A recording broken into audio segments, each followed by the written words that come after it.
Hola Augusto, ¿qué tal? Hola, ¿qué tal? Buenas tardes a todos. ¿Cómo están? Bueno, te ha tocado comenzar entonces con tu presentación. Bueno, vale, bueno. ¿Puedo presentar? No, la presentación ya está subida, exacto, va a ir, la va a ir pasando Leandro. Ah, bueno, ok. Así que Perfecto, vos en todo entonces. caso podés darnos indicaciones para ir avanzando con la presentación y mientras vas comentándola.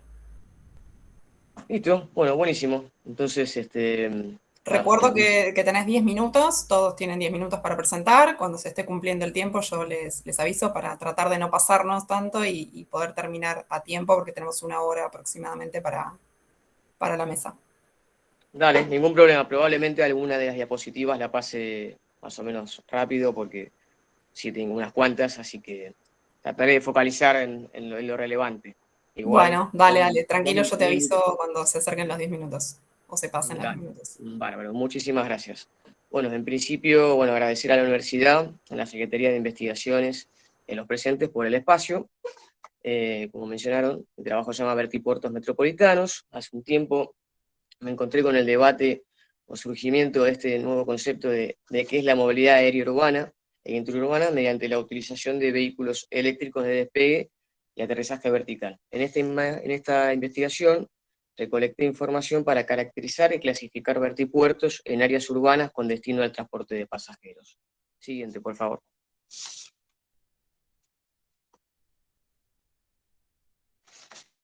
Bueno, con una breve introducción, según las estadísticas de las Naciones Unidas, se prevé que en el año 2050 aproximadamente el 70% de la población viva en ciudades. Este hecho hace que en las siguientes décadas los núcleos urbanos tengan que afrontar un número creciente de problemas ligados a eso, como puede ser el abastecimiento energético, las emisiones de CO2, la planificación del tráfico, entre otras. Respecto a la planificación del transporte de personas, mercancías y bienes, se vienen desarrollando nuevas iniciativas utilizando el espacio aéreo urbano bajo el concepto de la movilidad aérea urbana, que denominaremos UAM. Y se está explorando el uso de vehículos eléctricos de aterrizaje y despegue vertical de diferentes dimensiones y opciones de pilotaje. Siguiente, por favor. También les comparto un poco de historia, el uso del espacio aéreo urbano en el caso de Estados Unidos, que a partir de 1947 comenzó a utilizarse con mayor frecuencia el uso del helicóptero como medio de transporte de pasajeros, como taxis aéreos para el desplazamiento de la ciudad, hacia puntos estratégicos y el aeropuerto. Aquí podemos ver las imágenes de la aerolínea New York Airways, en la imagen de abajo a la izquierda, el helicóptero ubicado en el aeropuerto de John F. Kennedy, y en la imagen de la derecha vemos el edificio del Pan American World Airlines, ubicado en el Midtown de Manhattan. Siguiente, por favor. Entonces, ¿qué es la movilidad aérea urbana? Es un conjunto de tecnologías y servicios que permite el transporte aéreo bajo demanda y programado a baja altitud de pasajeros y mercancías en entornos urbanos y suburbanos. Las personas serán transportadas principalmente por eVTOL, vehículos eléctricos de despegue y aterrizaje vertical, también denominados como taxis aéreos. En la imagen podemos observar una propuesta de la empresa Volocopter de cómo sería un vertipuerto ubicado en la azotea de un edificio. Siguiente, por favor. ¿Qué significa VTOL? El acrónimo en inglés Vertical Takeoff and Landing, despegue y aterrizaje vertical, que es la capacidad de ciertas aeronaves de efectuar maniobras de despegue y aterrizaje en forma vertical.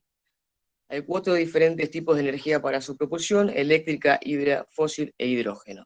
En las siguientes imágenes podemos ver tres variables, según fabricantes y modelos de diseño de vehículos. Siguiente, por favor. En este trabajo profundizo sobre los vehículos de propulsión eléctricas denominados eVTOL. Aquí podemos ver cuatro tipologías de diseño: multirotor, elevación y crucero, ala basculante y rotor basculante, y empuje vector canalizado. En la imagen desarrollada por la empresa Lirium podemos ver los cuatro esquemas de estos tipos. El tipo de diseño de estos vehículos es importante debido a que eso define la energía que consumen al realizar el despegue, el trayecto de vuelo, el aterrizaje y la velocidad y cantidad de kilómetros posibles de recorrido. Siguiente, por favor. Siguiente, por favor. Acá le puedo mostrar la imagen del el diseño del multirotor. una imagen de la empresa Volocopter. Siguiente, por favor. Esta es una imagen de un diseño de elevación y crucero de la empresa Wisk. Siguiente, por favor. Este es un ejemplo de un diseño de ala basculante y rotor basculante de la empresa Hobby Aviation. Siguiente, por favor. Este es un ejemplo de empuje vectoral canalizado. Es un diseño de turboventiladores con conductos. En las imágenes podemos ver la empresa, está promovido con la empresa Lilium. Y bueno, hasta el momento vimos las 4 tipologías de diseño. Siguiente, por favor.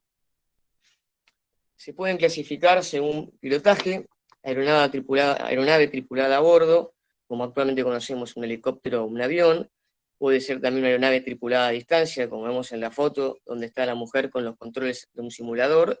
Y también existe la posibilidad de una aeronave autónoma, no tripulada, sin piloto físico, como vemos en las fotos de la derecha, que se controla todo lo referido al vuelo. Siguiente, por favor. También se puede clasificar según cantidad de pasajeros, de 0 a 2, de 3 a 6, de 7 a 9. Algunos están pensados para distancias cortas y otros con la posibilidad de traslado en las ciudades cercanas. Después en las imágenes podemos ver distintas variables de fabricantes. Otra, por favor. Estuvimos viendo el concepto de la UAM, la movilidad aérea urbana, algunos de los vehículos aéreos y sus posibilidades de configuración. Ahora vamos a ver qué son los vertipuertos. Es un término formado a partir de la palabra vertical y puerto, y son áreas dedicadas que suministran la infraestructura necesaria para el transporte aéreo comercial seguro de pasajeros o de mercancías que viajan por eVTOL. Podemos identificar los siguientes tipos: vertipuerto, vertiestación, verticentro, y lo interesante de este tipo de infraestructura es la flexibilidad que podrían llegar a permitir en la propuesta de ubicación de los mismos. En los esquemas realizados por la consultora Deloitte podemos ver los 3 tipos. Siguiente, por favor. En las 3 clasificaciones mencionadas podemos identificar los siguientes temas necesarios a tener presentes al momento de diseño. Las tipologías aeroportuarias, en las cuales podemos ver en la imagen a la derecha los esquemas de configuración que plantea la empresa Lilium. Después tenemos las características de las terminales, el destino de uso que va a tener, tener presente el tipo de suministro de energía necesario para las aeronaves, los horarios de vuelo, diurno, nocturno o ambos, la zona de estacionamiento y cantidad de plazas, área de rodaje y zona de despegue. Siguiente, por favor. Bueno, después, como una clasificación según destino, podemos identificar 3 variables. Internacional, destinado a la operación de aeronaves provenientes del extranjero y que cuentan con instalaciones de aduana y inmigración. En el ámbito nacional podemos pensar en una que es interurbano, que se ocupa de los vuelos locales y opera dentro de la misma región. El nacional metropolitano se ocupa y opera vuelos dentro del área metropolitana. Siguiente, por favor.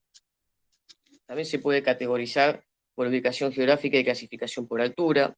En el caso de la categoría terrestre, ubicado sobre la superficie terrestre y puede estar a nivel del terreno o elevado.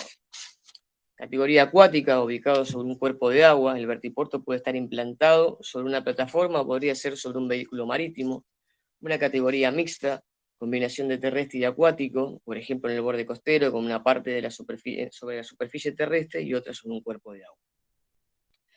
En las imágenes de la derecha podemos ver las propuestas de unos esquemas de la empresa Volocopter. Siguiente, por favor.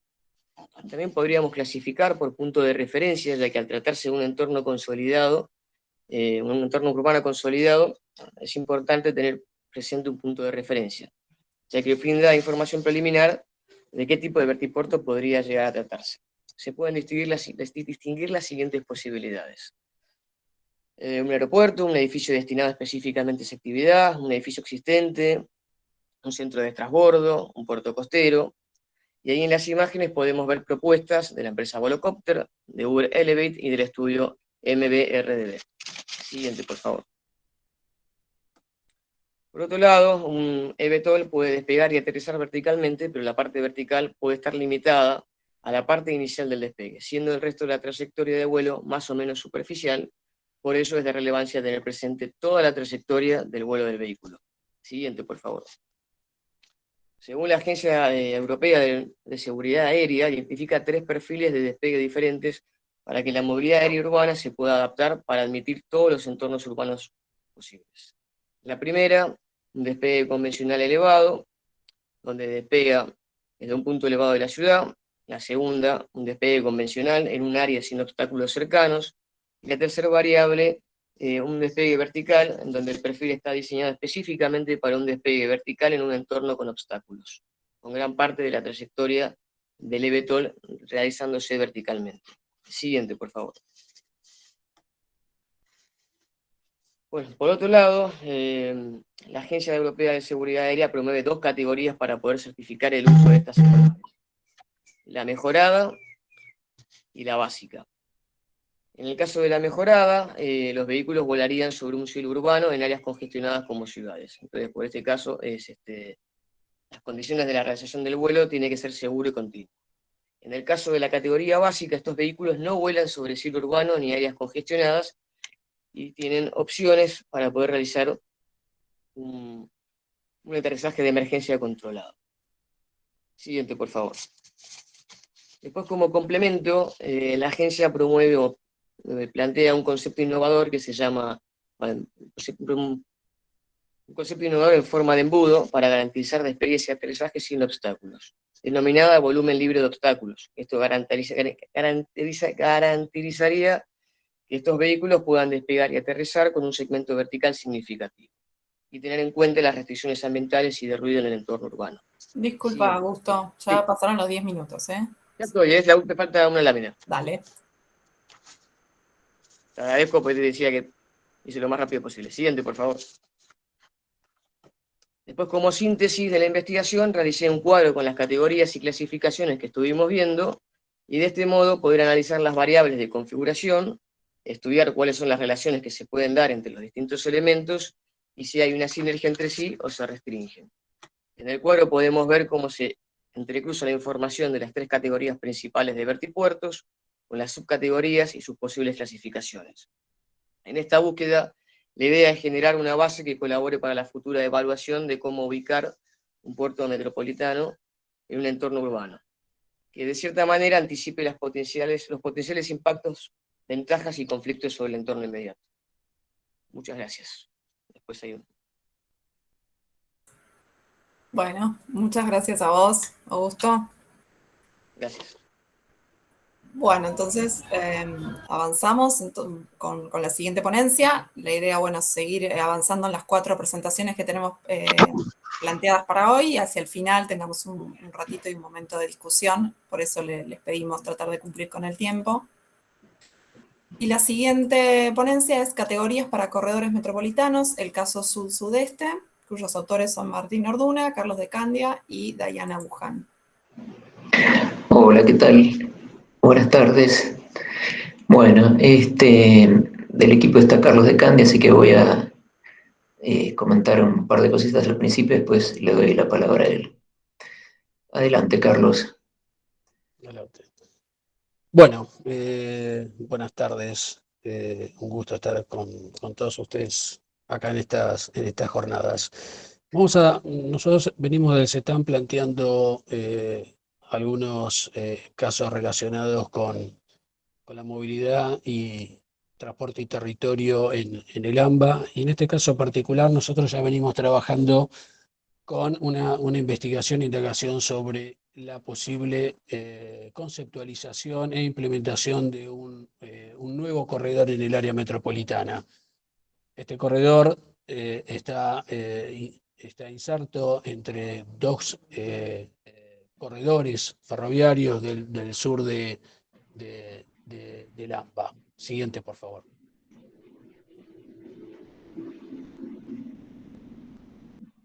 Esta primer filmina presenta unos breves datos del contexto territorial del área metropolitana de Buenos Aires. Es una filmina animada. Siguiente.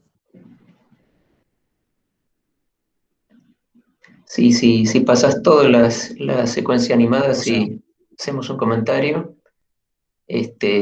Aquí se ve entonces, como decía Carlos, entre el corredor Buenos Aires-La Plata y el corredor Buenos Aires-Alejandro Korn, posible nuevo corredor sur-sudeste. Adelante, Carlos. La siguiente, por favor. El objetivo de nuestra investigación es, como dije al principio, una conceptualización y una propuesta de revitalización de un corredor de movilidad sustentable en torno a la traza del ferrocarril, del ex ferrocarril provincial, que era el ramal P1, que corría exclusivamente por la provincia de Buenos Aires. Como objetivos específicos también nos planteamos el desarrollo de nuevas centralidades en sus áreas de influencia inmediata, claramente una descompresión de los corredores ferroviarios aledaños a, a esta traza desafectada, entre los impactos y beneficios que podría tener esta recuperación del ramal estaría en una mejora de accesibilidad al transporte público de su entorno, también un incremento en la conectividad con posibilidades de transbordo y una mejor conectividad hoy relegada y hasta penalizada de los habitantes de esa región. Y por último, una transformación del corredor en una pieza urbanística que tenga, se contemple como es un desarrollo orientado al transporte público. Y claramente esto redundaría también en una mejor calidad de vida y medioambiental de la zona de influencia.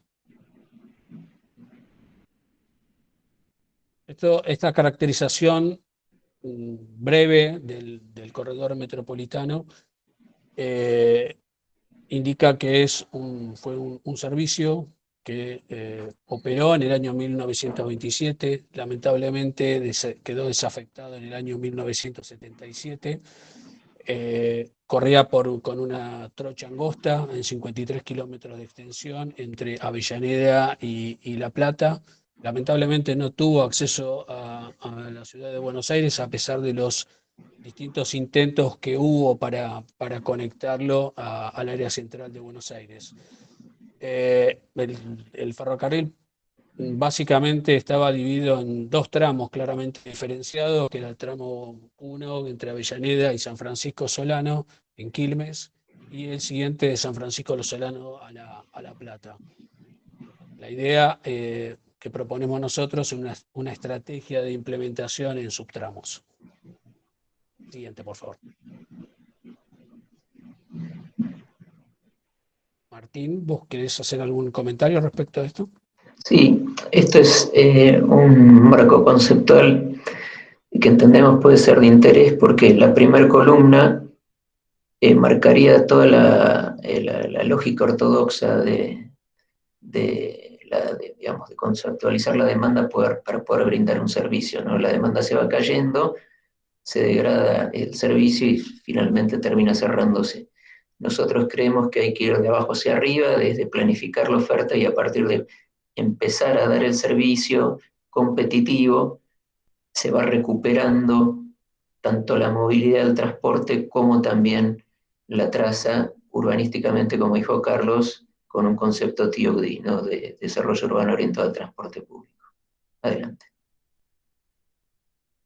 Bueno, siguiendo con los datos de caracterización del corredor, acá solamente algunos datos del contexto socioeconómico y también de la movilidad.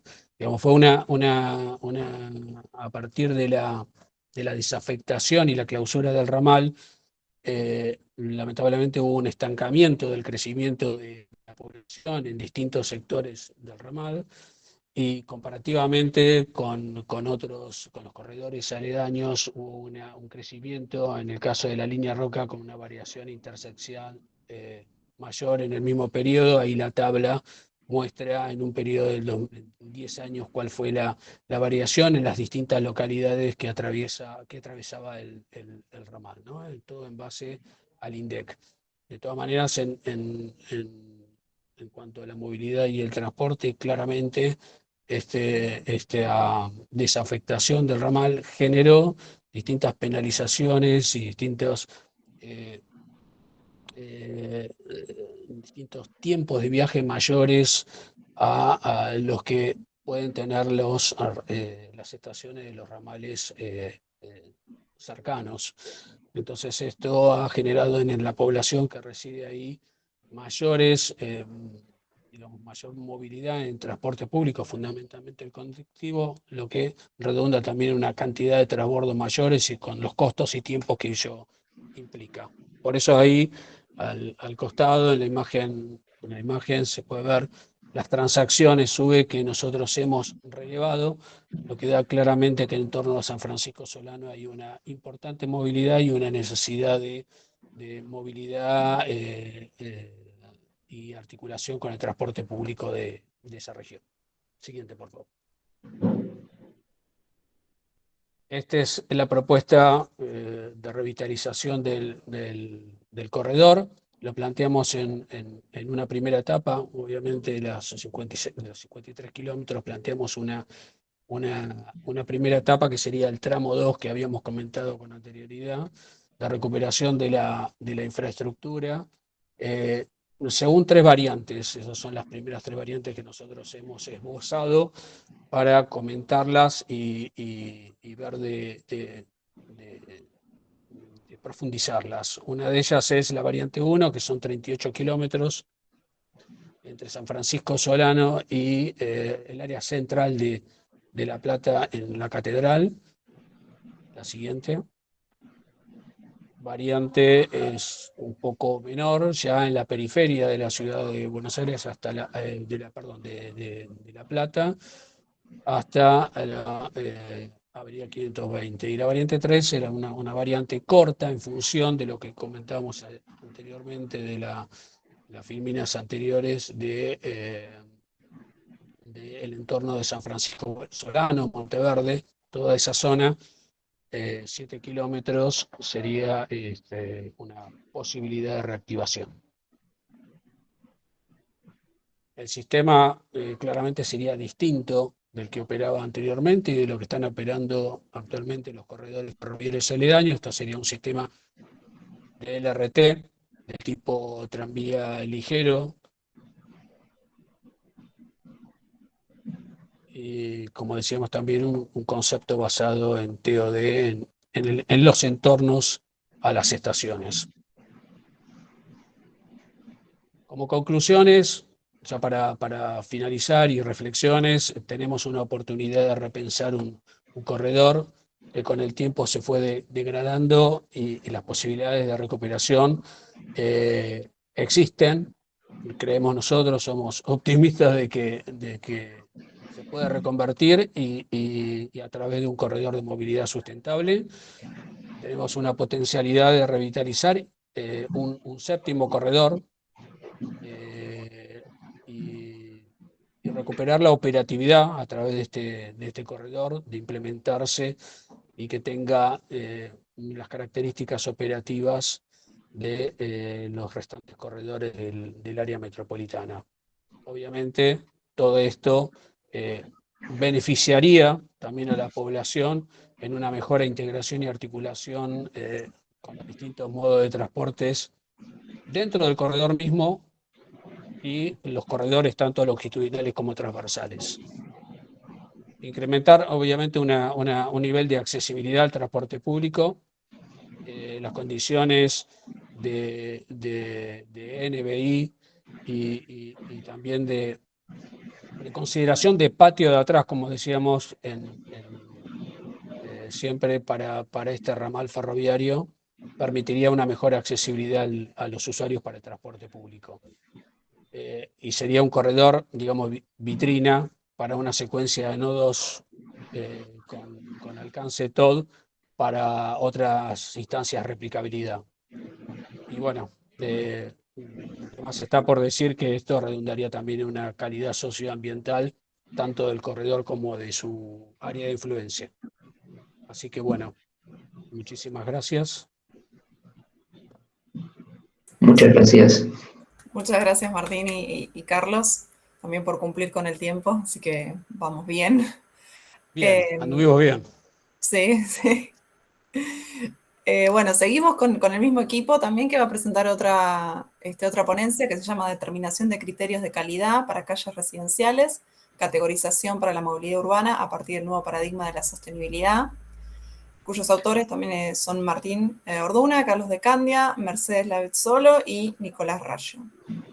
Sí, gracias Jimena. Estamos también con Carlos y otra parte del equipo se están con Nico y Mercedes. Bueno, adelante. Se trata de, un poquito como dice esta frase de Jacobs, que alude a que si podemos desarrollar y diseñar calles para que sean lugares maravillosos y gratificantes para estar, lugares de construcción, de comunidad atractivos para todas las personas, entonces hablemos diseñado con éxito.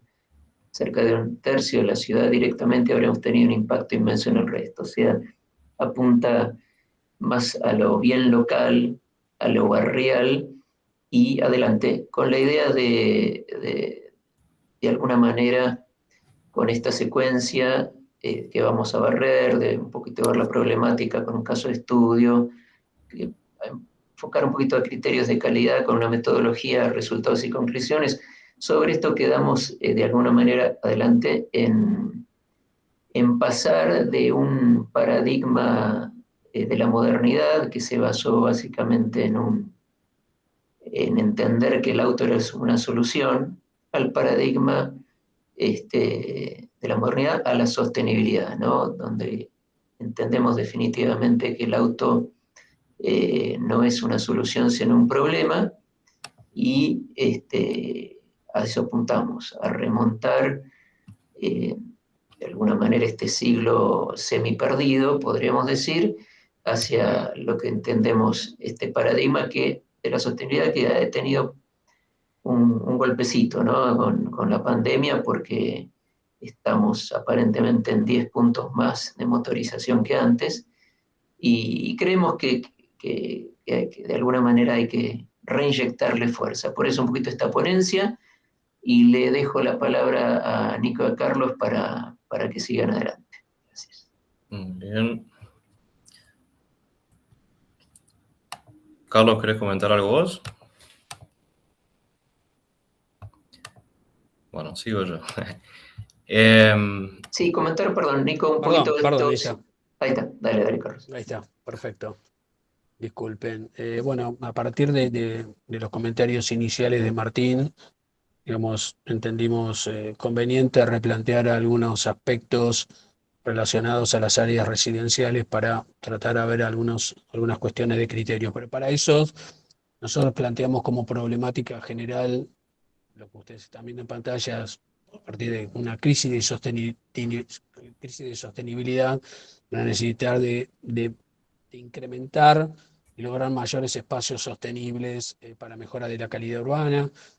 Y nosotros tenemos también una herencia moderna que es la ganancia de los vehículos en los espacios que son claramente para el espacio público una debilidad institucional que a nivel de los gobiernos locales no suelen, digamos, enfatizar aspectos que tienen que ver con el cuidado, el mantenimiento y el diseño de los espacios. Y obviamente en relación con todo lo anterior establecemos, digamos, encontramos una disparidad de criterios, más que nada sobre indicadores de la evaluación de la calidad urbanística en la red vial. Acá hay algunos datos, si que los querés comentar, Nico, que son algunos datos generales. Dale, genial.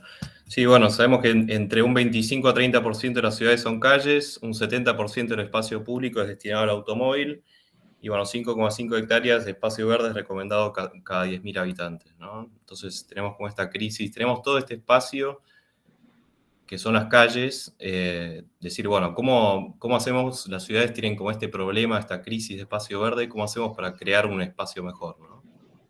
Por eso, si querés pasar, Jimena, a la próxima. Nosotros tomamos este caso de estudio, si querés decirlo vos, Carlos. Sí, Pero acá el caso de estudio. es algo de este Alan Jacobs, no sé si alguien lo conocía. Tiene un libro que está bueno que se llama Great Streets, que serían grandes calles o buenas calles.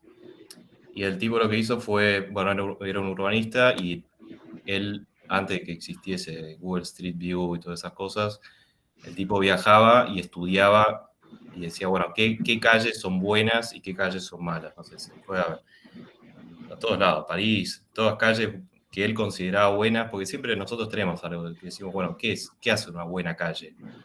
Tenemos como esos parámetros, no sabemos bien cómo categorizarlos bien, pero tenemos en la mente, sabemos qué hace una buena calle, ¿no?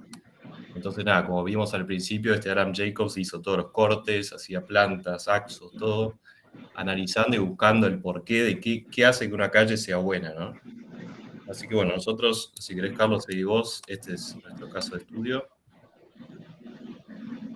Perfecto. Este es el caso de estudio. En las imágenes ahí podemos ver, tanto en zoom manejado como cercano, cuál es el área. Es un polígono que está en el barrio de Saavedra, en la comuna 12 de la Ciudad Autónoma de Buenos Aires. Está compuesta por 44 manzanas, digamos, y en esa subdivisión sí entramos de red vial para las unidades de análisis según los criterios. El uso de suelo es claramente residencial, con una baja densidad en su población residente, y tenemos una jerarquización vial que en este caso está compuesta por troncal, colectora, calles y ciclovías, porque está contigua a la General Paz, pero también con calles colectoras, avenidas colectoras locales que circundan las calles internas residenciales. Y bueno, es un polígono cercano a distintos nodos de transporte y a distintas actoras de viajes. Siguiente, por favor. Bueno, dentro del marco teórico, bueno, Alan Jacobs fue como el disparador para este trabajo, pero vimos otras cosas también, no sé, por ejemplo, el Gale Architects, que son daneses, hacían lo mismo, pero como estudiando los espacios públicos, ¿no? Si hay que hacer una intervención en un espacio público, primero hacían un diagnóstico, decía, bueno, ¿qué parámetros consideramos que son buenos o malos que hacen que un espacio público sea bueno o malo, ¿no? Entonces, bueno, tenemos la protección, el confort y el disfrute sería, y bueno, analizan tipo la escala del espacio, qué tan cómodo es, si tiene opciones para sentarse, para mirar, y bueno, eso mismo quisimos aplicar a nuestra cosa para determinar los criterios de calidad para calles, ¿no? Estuvimos viendo también el ITDP, que le da como esta prioridad al peatón y también analiza distintas categorías, y el índice de caminabilidad de 2014 del gobierno acá de Buenos Aires, que también se basa también en la mixtura de usos, en la densidad, en el confort peatonal, como una especie de categorización de distintos parámetros, ¿no? Así que, Jimena, si querés pasar a la próxima. Martín, ¿querés comentar vos o...? Sí, básicamente, perdón, sí, básicamente, si seguimos el criterio del gobierno de la ciudad, estaríamos encuadrándonos en estos dos tipos, la calle tipo que deben llamar el 121 del Manual de Diseño Espacio Público y el 122, calle con ciclovía, ¿no? Estas son ya intra de la zona de estudio, los dos tipos de calles que tenemos. Adelante. Y bueno, estos son nuestros criterios que establecimos para las calles residenciales. Bueno, tomamos puntos como la infraestructura y accesibilidad, el confort y el carácter, la seguridad y la recreación y el ambiente. Y tratamos de basarnos más bien en puntos objetivos, ¿no? Que puedan ser medibles, porque está lo subjetivo y lo objetivo también, ¿no? Decimos, bueno, ¿qué cosas, como por ejemplo el arbolado urbano, la iluminación de ciertas calles, el uso del suelo, la escala, hasta el diseño de las fachadas, eso es más bien subjetivo, pero bueno, ¿qué datos objetivos podemos tomar para tratar de calificar de cierta manera una calle, ¿no? Como para ver sus deficiencias y sus potencialidades, ¿no? Así que si querés pasar, Jimé. Perdón, Nico, ya pasaron los 10 minutos, ¿eh? Bueno, apuramos. Perfecto, vamos a Carlos, ¿querés Vamos meternos? acá la metodología es una metodología, digamos, típica. El polígono ya lo tenemos. Lo que tenemos es una necesidad de recolección y recopilación de datos con un procesamiento y ponderación, establecer resultados y hacer una evaluación final de los análisis realizados. Esto tiene en cuenta distintos tipos, ahí hay 4 imágenes en función de algunos datos que podemos recopilar, siniestros viales, temas de externalidades como ruido, paradas de colectivos cercanas y arbolado urbano. Siguiente, por favor. Y bueno, dentro de la evaluación y resultados, voy a apurar, se hizo una ponderación, se eligió y se hizo también una categorización, separamos dentro del polígono en 4 categorías, lo que consideramos de la más buena a la más mala. Podemos ver que en el polígono el azul más oscuro sería lo que tiene el mejor tipo de categorización para nosotros, objetivo. Y bueno, esto hace una visualización, no sé, si vos lo tomás a cierta, no sé, podés analizarlo desde una escala chica de barrio hasta a una escala más grande y decir, bueno, dónde están las deficiencias y potencialidades de ciertas calles, ¿no? Y bueno, también las externalidades, nada, tener en cuenta la contaminación atmosférica, sonora y alta velocidad vehicular. Y bueno, pasamos a la otra. Bueno, y conclusiones, nada, esta metodología te permite como visibilizar y crear una categoría de las distintas trazas viales, bueno, obtener una previsualización de la calidad espacial a partir de un puntaje, detectando fácilmente falencias y potencialidades en espacios urbanos residenciales. Bueno, en el caso de estudio, el polígono seleccionado permitió validar las categorías propuestas y su aplicabilidad para una zona residencial de la ciudad. Y bueno, esta es la replicabilidad que decía, la potencialidad de ser extrapolado a otras zonas residenciales de una ciudad u otras ciudades con características similares. Por eso fue que tomamos ese polígono que nos pareció lo más replicable y extrapolable a otras partes de la ciudad. Y bueno, como herramienta complementaria, colabora con un diagnóstico para una posible revitalización o intervención de un plan de sector. Es decir, bueno, a ver qué zonas son más aptas para mejorar o dónde podemos priorizar estas intervenciones. Y bueno, en potencialidades, nada, si tenés más datos accesibles o con inteligencia artificial o con mayor tecnología, puedes llegar a un resultado más preciso, que a veces faltan ciertos datos en ciertas páginas o portales. Y bueno, en limitación, nada, lo que decía recién, la falta de información que puede existir. Y también, bueno, el tema de la subjetividad también, de variables cualitativas, porque está lo objetivo y lo subjetivo. Así que, bueno, eso sería. No sé si Carlos y Martín quieren comentar algo más. Ya estamos pasando. Muchas gracias. Perfecto. Bueno. Gracias. Gracias. Bueno, muchas gracias a ustedes entonces. Y pasamos a la última ponencia, que también seguimos con el equipo CETAM y va a estar a cargo de Maximiliano Velázquez, cuyo título es Análisis Sociourbanístico para un servicio de pasajeros en el ramal del enlace ferroviario Casero-Edos en el conurbano bonaerense. Adelante. Bueno, muchísimas gracias, Jimena, por la presentación. Muchas gracias, por supuesto, a la FADU, a la Secretaría de Investigación por estas jornadas. Bueno, y en esta presentación, está un poquito corrida ahí, se ve que la conversión a PDF no funciona del todo bien. Lo que tratamos de analizar es justamente la relación que hay entre la infraestructura de transporte y los procesos de urbanización, tomando como caso este ramal de Caseros y Aedo, de las líneas San Martín y Sarmiento, en el marco de los lineamientos de los planes de movilidad urbana sostenible, el paradigma de desarrollo orientado al transporte sostenible y algunos planes particulares en Buenos Aires, el Plan Director de Transporte del 2018, el Plan Operativo Quinquenal de la empresa operadora ferroviaria, el Plan Nacional de Acción de Transporte y Cambio Climático. Siguiente, por favor. El desarrollo orientado al transporte básicamente tiene que ver con esta idea de potenciar determinados puntos en el territorio por donde transita un corredor, en este caso una vía férrea, tratando de analizar esa interacción con lo urbano, ¿no? Esa interacción de la infraestructura de transporte con lo urbano en términos de áreas en torno a esos puntos, ¿no? Como es la urbanización directamente situada en la cercanía de una estación.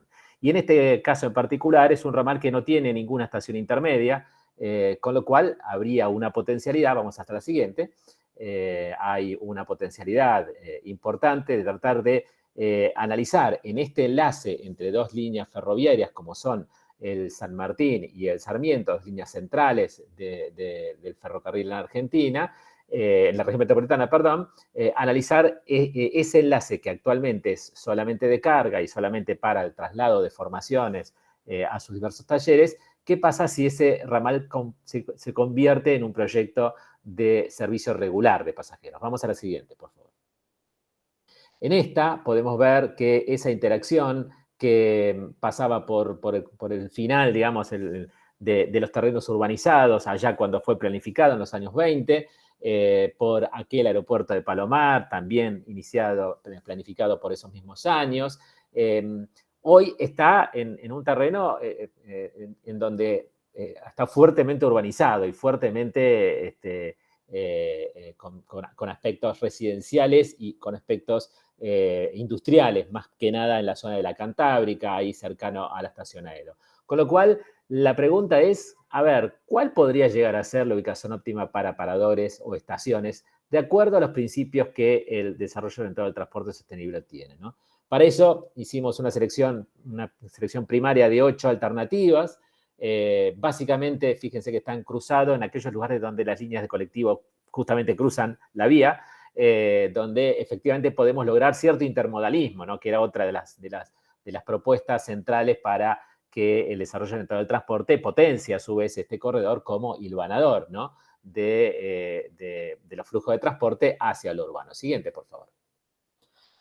Básicamente hacemos un acá brevísimo resumen de lo que son los lineamientos de principios y objetivos del DOT. 4 objetivos en torno a la estructura urbana, en estas escalas tanto micro como meso, ¿no? Porque estamos hablando de un ramal que tiene unas características más de análisis meso, pero sin embargo, como estamos hablando de puntos, estamos hablando de esos nodos, también tenemos esta idea de categoría micro, ¿no? La idea de conectar, la idea de densificar, la idea de mezclar y la idea de compactar, ¿sí? Entonces, ¿qué variables, qué alternativas tenemos a partir de la información disponible como para convertir estos principios y objetivos en variables cuantitativas y cualitativas para poder analizarlos, ¿no? Porque en términos de movilidad está un poco más claro, ¿no? Es caminar, pedalear, transportar y cambiar, ¿no? El cambiar, el intermodalismo. ¿Cómo hago yo para unificar? Acá tenemos otros datos y tenemos más variables en todo caso para jugar. La complejidad era cómo articular los de carácter urbano, ¿no? Siguiente, por favor. Para eso trabajamos estas 4 dimensiones, demográficas, urbanísticas, transportes y movilidad, en función de los datos que tenemos hoy disponibles, con datos abiertos, la densidad de población, la densidad edificatoria, acá tomamos el precenso de viviendas, las necesidades básicas insatisfechas, el nivel socioeconómico, obviamente están a 2010 porque no tenemos los microdatos al 2022, las urbanísticas, los RENAPER, las urbanizaciones cerradas, las centralidades barriales. Las centralidades barriales está hecho con un clúster de Google, la cercanía a clústeres educativos, la cercanía a áreas comerciales, a empleos, todas hechas en función de diversos cálculos con datos oficiales, ¿no? Y la de transporte, la cercanía a los centros de transporte, es decir, a los lugares donde hay mayor cantidad de transacciones sube, cercanías a otras estaciones o apeaderos, cercanía a paradas del autotransporte público. Acá no nos referimos a las líneas, sino a la ubicación estricta de las paradas, ¿no? ¿Dónde está, a qué distancia está cada una de las paradas del colectivo? No si pasa una línea de colectivo o cruza la vía, ¿no? Obviamente de carácter nacional, provincial y municipal, que son los 3 casos que tenemos en este lugar, la cercanía al aeropuerto y obviamente en este caso no se da, la cercanía a puertos y muelles también es otra variable que entra a jugar para esta dimensión, ¿no?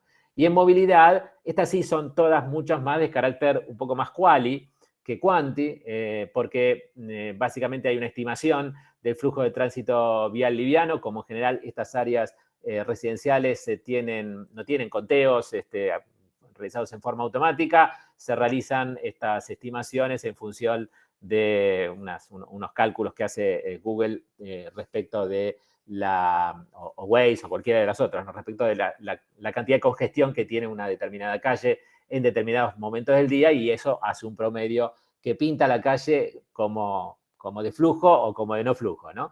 Lo mismo pasa para el tránsito pesadas, ahí es un poco más simple porque si están vinculadas o articuladas a esos clústeres que habíamos visto en los caracteres urbanísticos de centralidades industriales y comerciales, es más fácil de calcular. Y después trabajo con isocronas de 5, 10 y 15 minutos para el flujo de caminatas y lo mismo para el flujo de bicicletas, ¿sí? Las dos variables que también tomamos como para a ver hasta dónde se permite caminar, hasta dónde, cuál es el estado de esas veredas en esa área de captación típica. Siguiente, por favor. Bueno, todo eso termina armando un escalograma y termina categorizando cada uno de estos 8 puntos, 8 alternativas. Y en algún punto lo que trataba de lograr con esta ponencia es lograr un ranking en algún punto, cuáles serían aquellas que tienen mejor puntuación. Salieron 2, el Metrobús Oeste o la ex Gaona, donde actualmente circula la avenida Presidente Perón, salió punteada como número 1 y Marconi, el cruce de la avenida Marconi como número 2. Vamos a la siguiente, que así muestro simplemente los lugares. Acá también se puede observar la multiplicidad de variables que están dispuestos sobre un SIC y justamente los cálculos que a partir del mismo se permite hacer para calcular esa caminabilidad en función justamente de las veredas posibles de ser caminatas, ¿no? Fíjense que en el caso del ranking número 1, ahí sobre la autopista, entre la autopista del oeste y el Metrobús del oeste, que justamente rankea muy bien porque en el Metrobús del este a su vez tengo una ciclovía, en el Metrobús del oeste a su vez tengo ordenadas las paradas de colectivo, o sea, es como que tiene un alto potencial intermodal allí una posible parada de transporte, y a su vez la Cantábrica que le reduce en algún sentido la posibilidad de caminata, la posibilidad de bicicletas, ¿no? De cómo llegar a la bicicleta en términos de los enormes paredones que figura esa ciudad murallada que genera el barrio industrial, ¿no? Mientras que en el otro caso, en el caso de Marconi, fíjense que la distancia de caminatas y la distancia de acercamiento hacia gran parte de los polígonos, tanto industriales como particularmente de escuelas y de atención a la salud, se logran realizando simplemente caminando, ¿no? Simplemente una distancia de caminata clara, ¿no? y específica. Vamos a la final simplemente para unas conclusiones. Acá se cortó, se ve. Por un lado, la identificación, no lo dije antes, pero esto arrancó con una identificación de la demanda potencial de viajes en función de los datos que tenemos en la Modo 2018, que nos da hasta 54.746 viajes cotidianos o diarios. Hoy por hoy, que podría reducir sus tiempos de viaje entre 10 y 15 minutos respecto de lo que hoy está haciendo con auto, ¿no? Si optara por tomarse el tren en cualquiera de estos 2 puntos, ya sea yendo hacia Aedo o hacia Caseros, se reduce entre 10 y 15 minutos la velocidad de circulación en auto, ¿sí?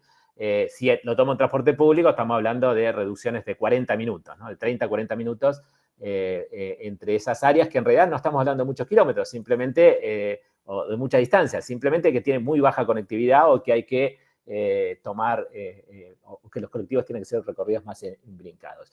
Y la otra cuestión es que a partir del Modo se logra dar cuenta de que una parte muy importante de la movilidad del partido 3 de febrero se realiza con La Matanza, y esto nos da pie para decir que la reactivación de este ramal podría ser muy interesante, evaluar la alternativa de continuar este ramal por las vías del ramal Aedo-Temperley, por lo menos hasta la estación San Justo, o bien hasta la estación de Lía, donde podría combinar aparte con la línea Belgrano Sur, y allí ir hacia los 2 destinos, Marinos y González Catán, ¿no? Independientemente también, la línea podría continuar hasta La Plata. Si quisiera, se podría hacer un servicio, un RER periférico, Retiro, Caseros, Aedo, Temperley y La Plata, ¿no? Y la última reflexión, que acá está cortada, que no importa, pásalo nomás, Leandro, no hay problema. La última que estaba cortada en el PDF, justamente tiene que ver con que a su vez la decisión de en qué lugar poner estas estaciones, que actualmente está siendo en debate. Digamos, también este artículo se hizo y este trabajo se hizo en coordinación con la gente de ADIPSE, que está haciendo una licitación para construir 2 paradores en torno a la traza, y nosotros humildemente le acercamos estas variables y estas dimensiones para que ellos tengan en cuenta en la selección finalmente de los lugares donde van a poner los paradores. Parece que en un caso estamos bastante acercados, en el otro no. Pero bueno, más allá de la cuestión de la licitación pública que está en curso, para esos 2 paradores, la potencialidad que tiene para un partido como Morón, para plantear, en función de la ubicación real finalmente que se decida de cada uno de estos paradores, plantear herramientas de código urbanístico como para densificar esos espacios, para lograr una mayor mixtura de uso, para que sobre el corredor se pueda buscar un tratamiento urbanístico, un tratamiento del sector que dé mucha mayor calidad y ambiental, particularmente, en función de que tenemos mucha industria muy cercana al corredor, y tenemos un aeropuerto con una generación de ruido bastante importante, como es el del Palomar, justamente para lograr una mejor interacción entre los sistemas de transporte y un urbanismo responsable en esto que damos a llamar corredor metropolitano sostenible, ¿no? Bueno, muchas gracias. Bueno, muchas gracias, Maxo, entonces, por su presentación. Y bueno, a ver, ya siendo casi las 4, les quería consultar si les parece bien a todos y a todas los presentes quedarnos 10-15 minutos más y hacemos una ronda de preguntas o comentarios. Si les parece, nos quedamos, si pueden. ¿Sí? Bueno, genial. No sé si alguien se anima a hacer un comentario o pregunta o arranco yo con alguna cosa. Hola, Jimé. A mí, escuchándolo, se me surgieron un par de preguntas que por ahí tienen un poco que ver cada un proyecto con el otro, digamos, cada investigación. Lo primero que anoté, perdón por el ruido, es cómo en lo que primero presentó Augusto me generó la pregunta, cómo estos puertos aéreos podrían tener una mirada pensada para el peatón, así como en los proyectos que vimos después, pensamos o sea, estamos hablando de cómo la calle afecta, perdón, me puse a leer. Más que nada de cómo la calle tipo genera, tiene vida, me quedé, pero las estaciones de tren también son espacios urbanos, me quedé pensando cómo serían estos espacios aéreos, o sea, destinados a los helicópteros y todo esto para pensado en el peatón. No sé si se escucha bien. Sí, se escucha perfecto. Nada, fue esa pregunta que tuve y después, bueno, con la última investigación me quedé pensando en si se puede hacer el plan de poder integrarlo a las diferentes, o sea, tener en cuenta también las redes de colectivo incorporadas a las del tren, que no quede tipo, esta red sea solo para una movilidad, no sé cómo, bueno, no importa. Perdón, pero quería hablar de que también tener en cuenta las redes de colectivo a la hora de pensar qué redes de trenes vamos a reactivar o no, que lo mencionaba Maxi.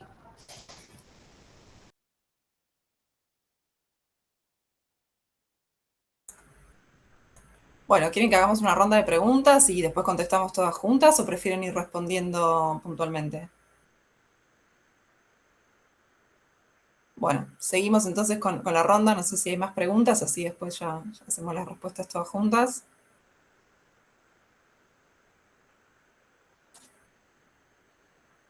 Bueno, yo tenía un par por ahí para gusto. Me parece que el desafío que viene ahora me parece que estaría muy bueno, es pensar, bueno, ver efectivamente esta modalidad está disponible a escala planetaria. Si tuviéramos que decidir cuáles serían las primeras intervenciones que debe hacer el Estado, porque son inversiones muy, muy costosas, hacer estos hubs, estos Beli Estación, está buenísima, como lo dijiste vos. Efectivamente vaya a haber mucha plata y si tuviéramos que elegir, ¿qué variables elegiríamos, no? ¿Qué nodos? Digo, esto puede ser montado arriba de una estación ferroviaria, te estoy pensando Temperley, puedo tener arriba de Temperley, tenemos 12 andenes, tenemos en Temperley, un tremendo espacio, puedo poner arriba lo que quiera, ¿no? Podría ser un espacio, por ejemplo, para estos vuelos verticales a partir de algunas estaciones ferroviarias, ¿no? O en otros puntos, ¿no? Estoy pensando Pilar, estoy pensando por ahí cuestiones que puedan hacer vinculaciones metropolitanas. Estaría bueno pensar cómo sigue, ¿no? Por ahí en ese sentido. Bueno, obviamente los trabajos del resto del CETAM no lo vi mencionado, pero está la nueva estación sobre Avenida Güemes, es decir, donde estaba la vieja estación del P1, que está licitada en este momento, o está siendo licitada en este momento, en algún sentido plantea ahí hacer un intercambio con el RT, con el tranvía, pero también ese tranvía podría seguir, ¿no? Y lo hemos trabajado en algunos otros escenarios, ver cómo podría seguir, hacia dónde, si sigue hacia Capital, sí que sería una posibilidad, pero también si sigue hacia otros lados, ¿no? O si ese tranvía puede desviarse en algún momento para tomar algún otro punto, ¿no? Son todas cuestiones que está bueno para pensar, ¿no?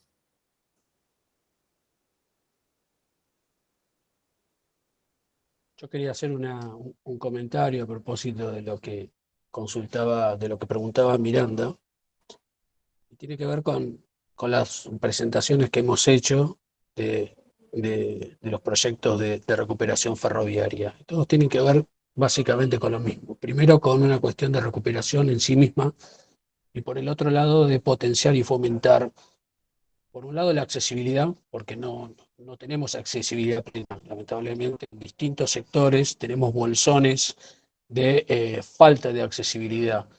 Y una vez que resolvamos la accesibilidad, podemos ir paralelamente resolviendo las cuestiones de conectividad. Entonces, a partir de eso, vos comentabas el tema de contemplar la red de colectivos. Y de eso se trata, de generar los espacios para fomentar la intermodalidad también. Y eso es lo que son una falencia que tenemos, que deberíamos empezar a ejercitar cada vez más.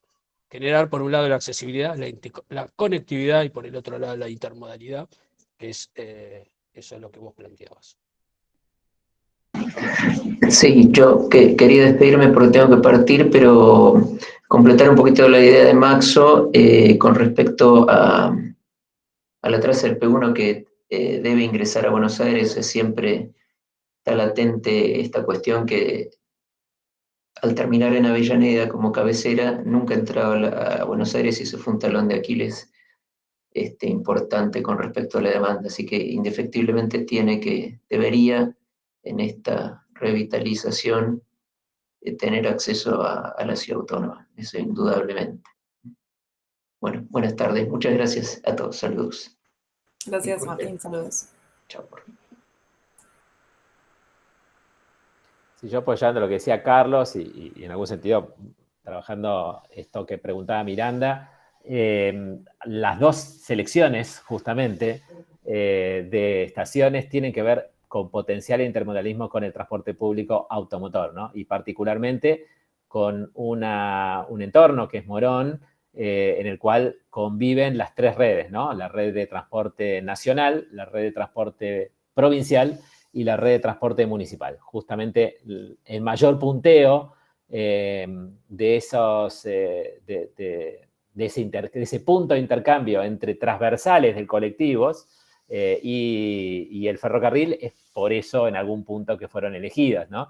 Más allá que como elección, las 8 primeras, no sé si lo dije, las 8 alternativas cumplen con la condición de estar cruzada por al menos una línea de colectivo, ¿sí? Al menos, mejor dicho, al menos por una parada a menos de 300 metros de la traza, que es distinto, porque en realidad, como les dije, nos importa la ubicación de las paradas, no que pase una línea de colectivos, sino que esté una parada accesible para esa línea de colectivos.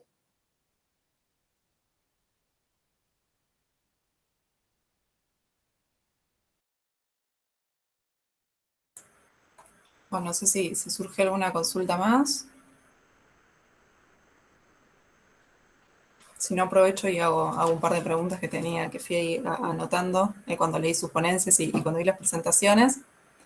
Bueno, sigo el orden de cómo fueron presentados los trabajos. Y en primer lugar, quería preguntarle a Augusto si a partir de este estudio que vos presentaste y que estás indagando en relación a este tema, que por lo menos para mí fue como muy innovador, no conocía nada al respecto, si habías pensado, pudiste llegar a pensar en algún momento cuál sería la aplicación o la aplicabilidad en el caso Argentina, ¿no? Un poco creo que Max se acercó ahí cuando planteó algo en Temperley, si mal no recuerdo. Si se te ocurrió dónde podría replicarse, si acá en región metropolitana de Buenos Aires o si se podría aplicar a regiones metropolitanas, grandes ciudades. Nada, si habías pensado en eso y se te ocurría algo al respecto. Después para la segunda ponencia, que era la de Martín, Carlos y Dayana, un poco preguntar a partir del comentario también que hicieron respecto a la accesibilidad. Por un lado, ¿qué pasaba al interior del corredor? Si ustedes habían identificado estas accesibilidades diferenciales y podían haber identificado las causas o las razones de estos accesos diferenciales de accesibilidad, se tenían que ver estrictamente con lo que vos mencionabas de estos enclaves de pobreza o la ocupación o usurpación de los territorios, particularmente lo que tiene que ver con la traza, o había otras razones u otros motivos que generaran esta accesibilidad diferencial. ¿Y qué pasaba cuando ustedes hacían la comparación entre corredores? Si ustedes habían encontrado diferencias o similitudes en los corredores, en tanto cómo clasificarlos y diferenciarlos, ¿no? Si todos tienen las mismas características de infraestructura o no. Yo tiendo a entender por lo que leí en la ponencia que por ahí el corredor que trabajaron ustedes, sudeste, tenía algunas deficiencias en infraestructura respecto del otro corredor. Bueno, consultarles un poco en eso, ¿no? Cómo habían hecho esa comparación y si habían visto qué continuidades o qué diferencias habían visto allí. Después para la tercera ponencia, que también era de Martín, de Carlos y de Nico, entiendo que ustedes habían identificado criterios para seleccionar ese sector de ese barrio y que podrían ser replicables en otros barrios de la ciudad, como mencionaron. Mi pregunta es si ustedes creían que esos criterios podían ser válidos para todos los barrios o si había que hacer una revisión respecto a esos criterios para poder replicar la metodología de estudio en la ciudad y en otras ciudades o en otras localidades, incluso del conurbano dentro de la región metropolitana, ¿no? Si habían podido identificar o pensar si esos criterios se podían validar en otras metodologías, en otros casos o no. Y después para Max, un poco también siguiendo con esa idea de identificar la metodología y tratar de replicar, ¿no? Porque lo que yo veo de continuidad también en las ponencias es que, bueno, muy propio de lo que es la planificación urbana regional, uno va al caso, ¿no? A buscar casos y desarrollar estudios sobre casos. Si habías identificado otros casos similares a este que vos planteás, ¿no? De refuncionalización y reutilización de una traza y readecuación también, ¿no? A partir de la obra que vos mencionás que se va a llevar a cabo. Y después, sí, alguna consulta respecto de las especificidades técnicas. Por ejemplo, si se va a mantener la misma traza ferroviaria, ¿cómo va a ser ese servicio? Si es ferroviario, si es un tren liviano, digamos, ¿cuál va a ser la adecuación en términos de especificidad técnica para, para esa nueva obra que se está haciendo? Bueno, eso eran, rápidamente algunas preguntas y ideas que había pensado.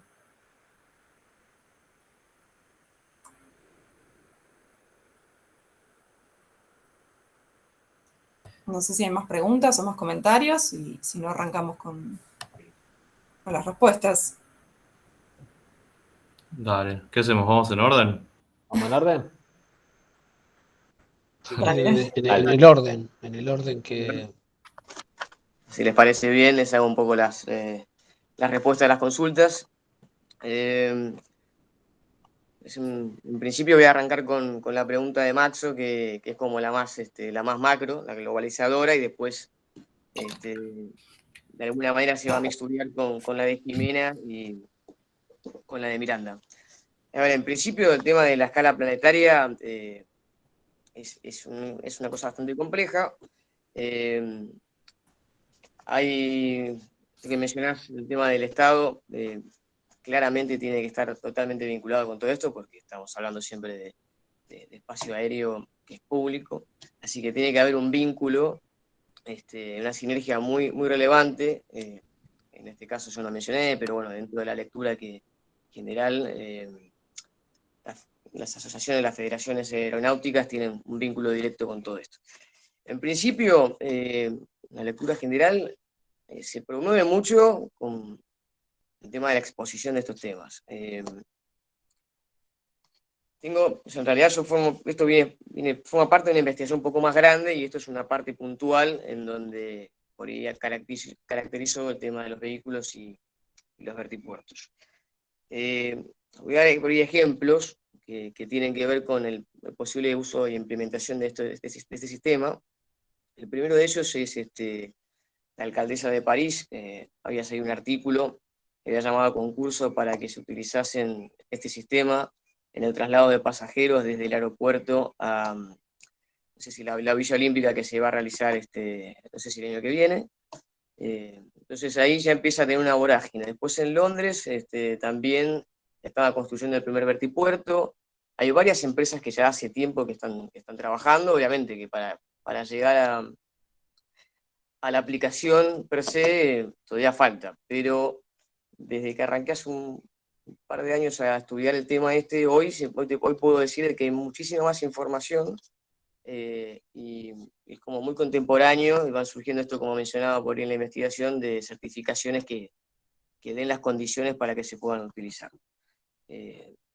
Después, por ejemplo, voy a dar el caso puntual de San Pablo, que es nuestra ciudad vecina, que en realidad tienen ya de por sí el uso del helicóptero mucho más marcado. Obviamente que eso está pensado para un nivel socioeconómico, entonces también es otra lectura que se puede hacer. Pero mismo hay una aerolínea que no recuerdo el nombre ahora, que ya había realizado virtualmente la compra de estos vehículos. O sea que de alguna manera se está gestando algo. Después habrá que ver cómo es el implemento, y también cada ciudad tendrá la complicación para poder llevarlo a cabo. Y el ejemplo de San Pablo, porque bueno, tiene un tráfico aéreo de helicópteros contundente y una cantidad de helipuertos que en el caso de la ciudad de Buenos Aires, el ámbito o el área metropolitana de Buenos Aires, no tenemos.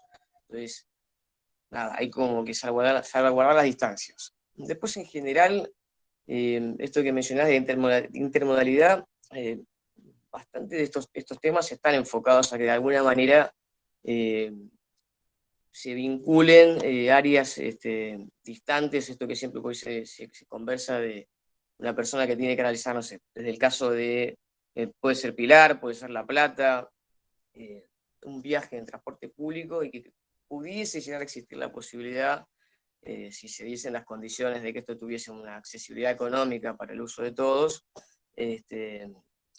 poder realizar esos viajes. Habrá que ver, como todo. Y eso también colaboraría en la decongestión de las autopistas. Hay algunas calles también. Creo que por ahí la utilización en distancias cortas puede llegar a ser complejo, pero en lo que es interurbano o unas distancias como estamos mencionando, podría ser bastante útil. Entonces, por ir siguiendo con la pregunta de Jimena de cómo se podría aplicar, como mencionaba, casos, por ejemplo, de centros urbanos, como Pilar, La Plata, Luján, o algunas ciudades intermedias que estén cerca de, o sea, alrededor, hay vehículos que tienen capacidad de vuelo de 300 kilómetros, entonces esa flexibilidad también es relevante en los casos de algunas ciudades que están cerca y el transporte público es solamente, o sea, a través de un autobús o sea, siempre me acuerdo del caso puntual de que trabajé en San Miguel del Monte, que tenía una estación de tren, pero el vínculo con el tren con la capital no se utilizaba para el transporte de pasajeros. Entonces, no sé, ese caso se podría vincular a través de este medio. Como mencioné también el caso de la alcaldesa de París, podría ser también la estrategia de tener una relación entre el aeropuerto de Ezeiza con algún punto específico de la ciudad. Y también entrando, como para finalizar, en la pregunta de Miranda, de alguna manera cómo vincularlo con el peatón, en la lectura, por ahí no sé, no quiero decir la palabra fantasiosa, ¿no? Pero proyectan de alguna manera la utilización de estos vehículos en una escala masiva, colaboraría a dejar de utilizar tanto la calle, por lo menos en el ámbito del uso de transporte privado de los vehículos. Entonces se podría llegar a pensar algunas calles específicas donde se promueva la red de transporte público y otras calles que estén más vinculadas al movimiento peatonal. También está en ese debate, en el caso de algún pertipuerto que esté dentro de un edificio que esté destinado pero también tenga usos mixtos, cómo una persona podría tener el acceso a esos lugares, ¿no? Como de alguna manera de esas libertades. Y bueno, en principio no sé si les respondí más o menos en las preguntas, como les cuento. Es un tema también que al no estar aplicado y estar siempre todo en discusión, hay muchas miradas. Pero bueno, espero haber sido lo más claro posible. Sí, muchas gracias, Augusto. Bueno, no sé cómo, en orden quién sigue, si Carlos o Nico. Sí, me recordás, Jimena, por favor, en algún momento se entrecortó esa pregunta, así que te molesto rápidamente con la pregunta y yo trataré Dale. rápidamente de contestarla.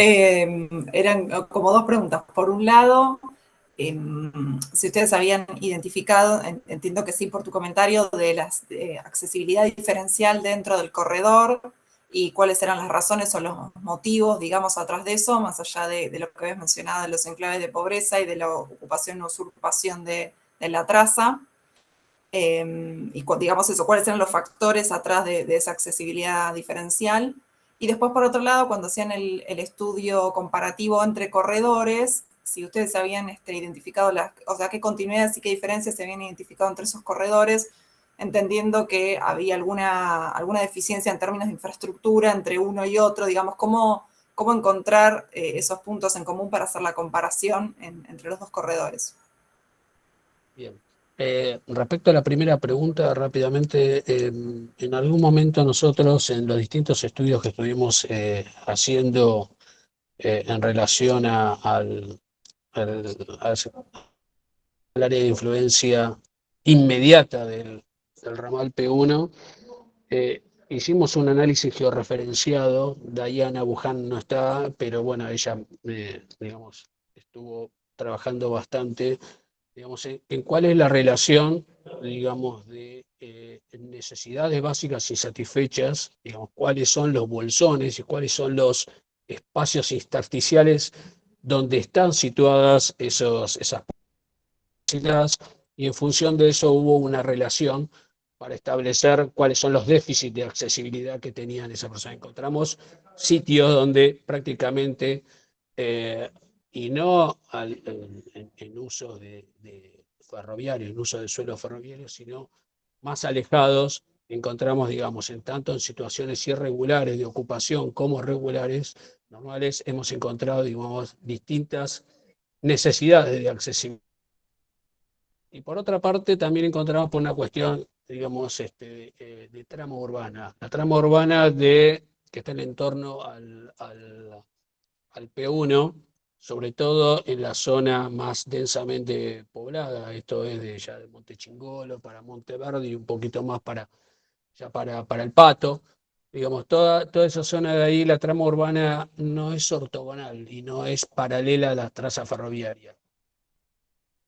En diagonal, digamos, esto genera, a partir de unos estudios también que hicimos de las posibilidades de recorridos de colectivos por ahí, la verdad que se pierde muchísimo tiempo de viaje, y tiene que, digamos, hacer bastante zigzagueo.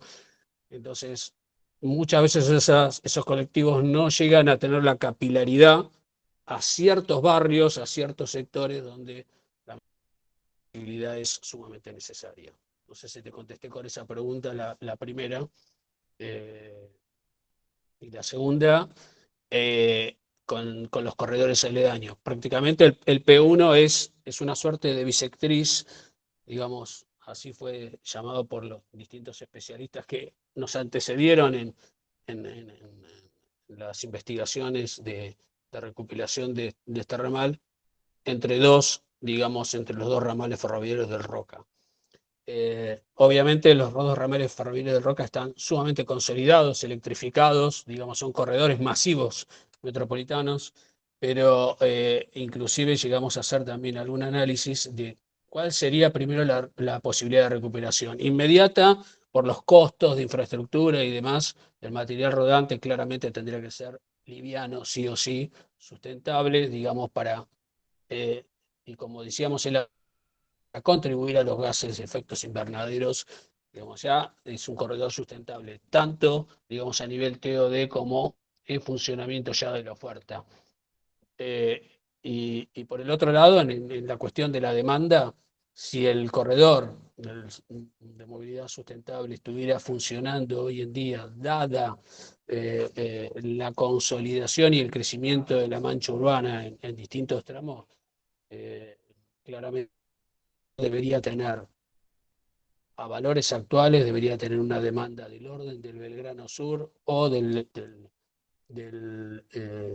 Urquiza, mínimamente, que son los corredores donde tienen menos demanda, pero básicamente estaría en ese orden, más o menos. O sea, planteamos el corredor de movilidad sustentable como algo que podría resolver y podría estar equiparado a los otros, no tanto a los más masivos, sino más, más cercano a los menores, con crecimiento paulatino hacia el futuro. Bueno, muchas gracias por la respuesta.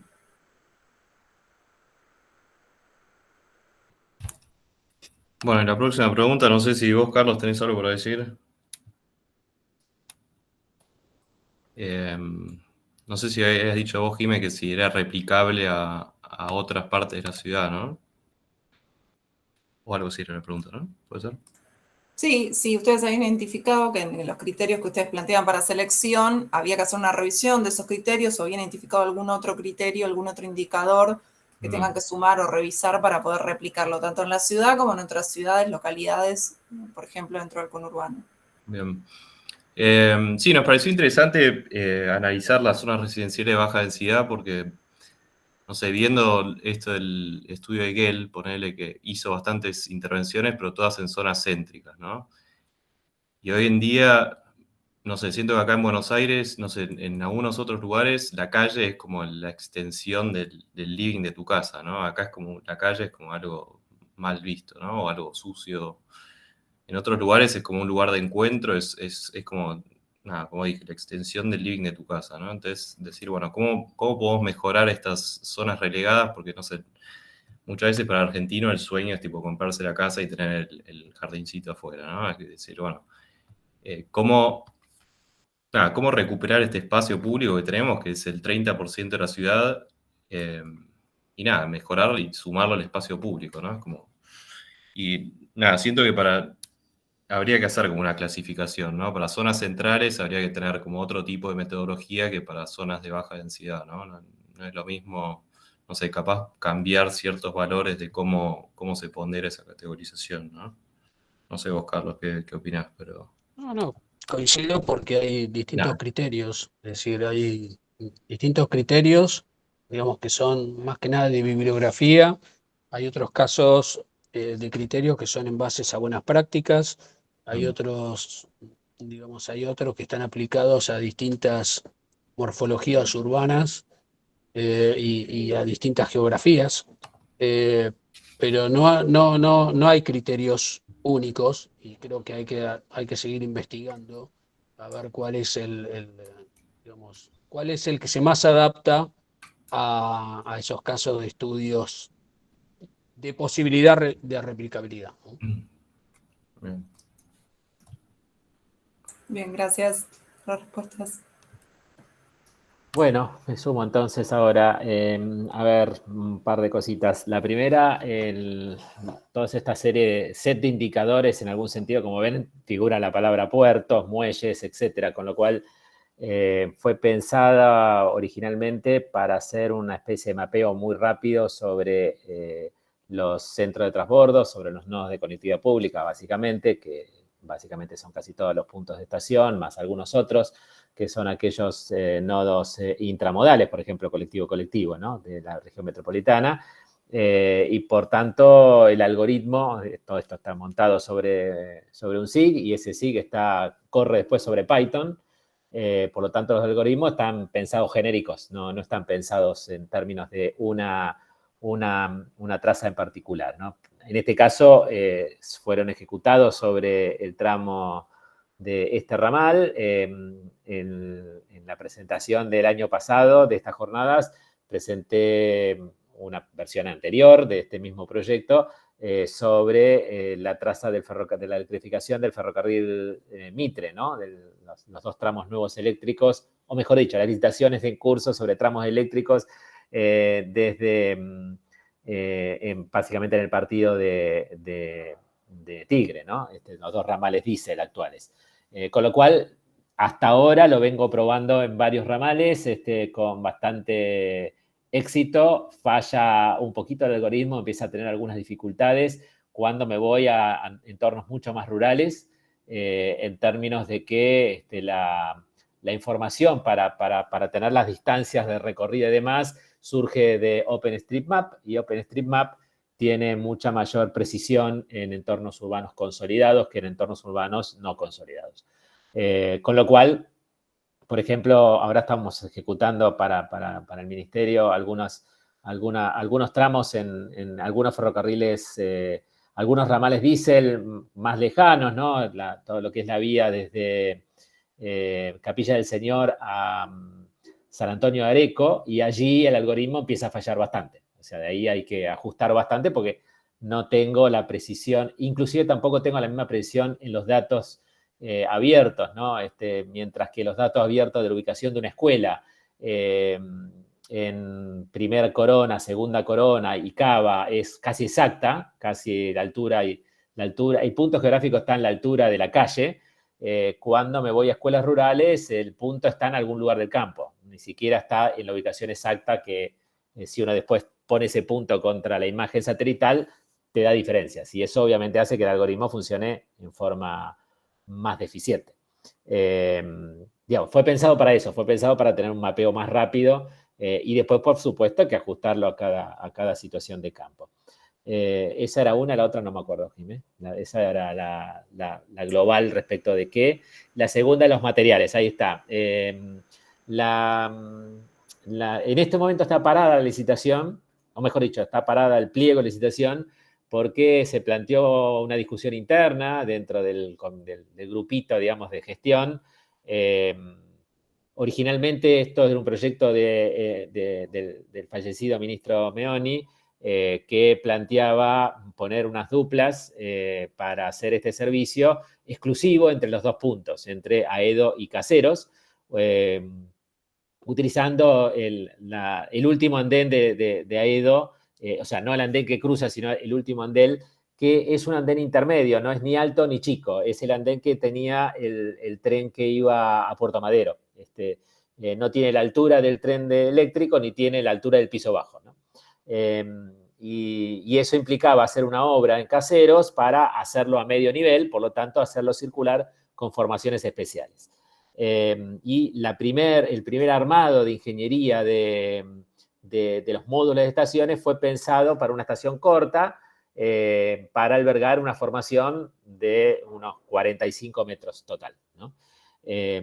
A esta discusión salimos otros, entre ellos yo y muchos otros, a decir que sería ideal poder utilizar las mismas formaciones que hoy circulan en el San Martín. Es decir, que el tren salga de Retiro, con esto que decíamos, y eventualmente llegue hasta San Justo, ¿no? Si fuese así, sería ideal correrlo con una locomotora y 6 coches, y en el futuro, cuando esté electrificado, habrá una electrificación y serán de vuelta 6 coches o 7 coches, como se estila en la mayoría de los servicios eléctricos actuales de Buenos Aires. Con lo cual, en ese caso, los andenes serían elevados, ¿sí? Eso implicaría elevar el andén quinto de Aedo. Entonces, en todos los casos hay que hacer obra, y en todos los casos hay que decir qué tipo de obra. Obviamente, un andén para 7 posiciones, que sería locomotora más 6 vehículos, son 225 metros de largo, implica una obra de ingeniería muchísimo más costosa que hacer un andén de 65 metros, ¿no? Claramente hay una diferencia enorme de precios. Pero bueno, en eso está la discusión. El pliego hoy está parado, lo tiene ingeniería, que está revisando eso, y obviamente en este momento no es tan prioritario, para llamarlo de alguna manera. No tiene financiamiento BID en este momento, ese tramo, por lo que tengo entendido. Sí, la renovación de vías, que esa ya se terminó, y sí el cercamiento perimetral, que son 2 acciones requeridas para que el servicio pueda circular, ¿no? Las obras que están en ejecución son esos, cerramientos para evitar cualquier tipo de intrusión. Si bien hay muy poca intrusión, la vía está totalmente liberada, porque por ahí pasan 2 servicios de carga diarios, nada más ni nada menos que el bobinero pasa por allí, y el ferrocarril que va al puerto de La Plata con carbón, los dos ramales ferroviarios más rentables de la República Argentina, ¿no? En términos de dinero directo para las concesionadas, ¿no? Con lo cual, efectivamente, está liberada la traza para que circulen sin ningún inconveniente. Y también la otra, que se hicieron 5 intervenciones, esto lo hizo el municipio, en pasos a nivel, ¿no? Con lo cual, todo indica de que el paso siguiente sería establecer un servicio regular de pasajeros, que bueno, habrá que ver de vuelta qué andén se decide, y según el andén, qué formaciones podemos disponer para la misma. Y después, si sigue o no sigue San Justo, ya será, creo que, arena de otro costal. Será una discusión un poco más operativa, teniendo en cuenta de que el ramal hoy pertenece al ferrocarril San Martín, y hacerlo circular por el ferrocarril Roca es un incordio en términos ferroviarios, ¿no? Porque eso implicaría, cuestiones de usos y costumbres, ¿no? Ningún ferrocarril que no sea mío va a circular en una red que sea mía, ¿no? Esta cuestión que es muy, muy vivido por el ambiente ferroviario, ¿no? En el Sarmiento corren coches y locomotoras del Sarmiento, no corre coches y locomotoras de otra línea, ¿no? También sería momento también de agilizar un poquito y de quitar ese pensamiento tan ortodoxo que a veces tienen nuestros colegas de gestión operativa del ferrocarril. Bueno, entonces ya vamos a dar por finalizada la mesa. Bueno, pasamos de tiempo, ya estamos en el tiempo extra que tenemos estipulado, así que bueno, agradecerles mucho a todos los ponentes que participaron presentando sus trabajos y por las respuestas y comentarios. Agradecerle a Miranda, agradecerle a Leandro y a la Secretaría de Investigación por la organización de las jornadas y la organización de esta mesa. Así que bueno. Bueno, muchísimas gracias. Muchas gracias. Muchas Adiós. gracias a ustedes. Que tengan todo buen día. Muchas gracias. Hasta luego. Adiós. Hasta luego.